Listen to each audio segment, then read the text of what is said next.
Hello guys, how are you doing? Guys, I got an opportunity to visit Zipline Rwanda and I was so excited and I had an idea why not I can show you around of Zipline Rwanda. So let's go.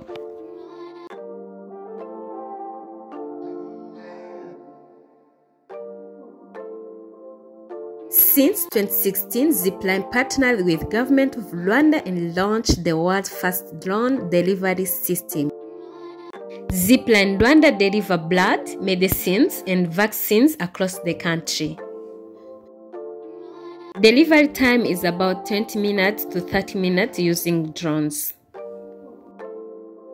Zipline cover the entire country and serve more than 400 hospitals. Zipline in Rwanda have two branches, one of Muhanga and the other of Kayonza.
And that's how the drone landed.